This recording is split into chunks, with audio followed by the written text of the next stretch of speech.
એક નાનકડા સુંદર ગામમાં ડીયુ નામની એક મીઠી અને હોશિયાર નાની છોકરી રહેતી હતી.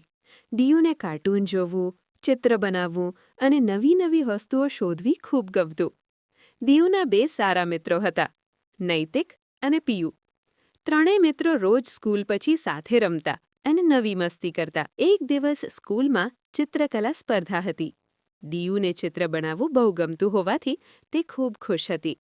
પરંતુ જ્યારે તે પોતાની બેગ ખોલે છે ત્યારે તેને પેન્સિલ મળતી નથી. ડીયુ થોડું દુઃખી થઈ જાય છે.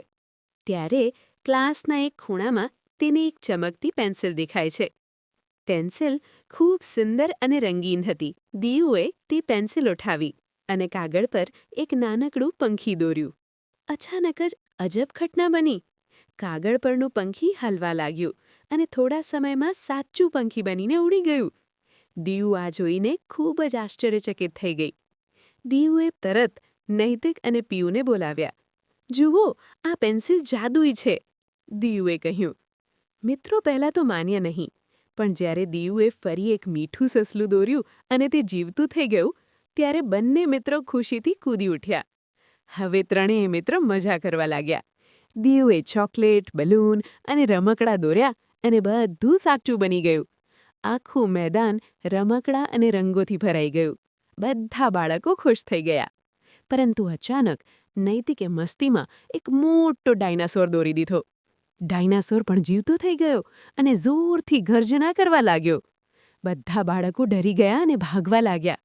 ડીયુ, પિયુ અને નૈતિકને સમજાઈ ગયું કે જાદુઈ પેન્સિલનો ઉપયોગ સમજદારીથી કરવો જોઈએ. ડીયુએ તરત વિચાર કર્યો. તેણે કાગળ પર એક મોટું પિંજર દોર્યું.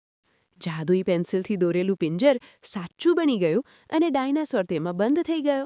હવે બધા બાળકો સુરક્ષિત હતા. પછી ડીયુએ એક સુંદર જંગલ દોર્યું અને ડાયનાસોરને ત્યાં મોકલી દીધો, જેથી તે કોઈને નુકસાન ન કરે.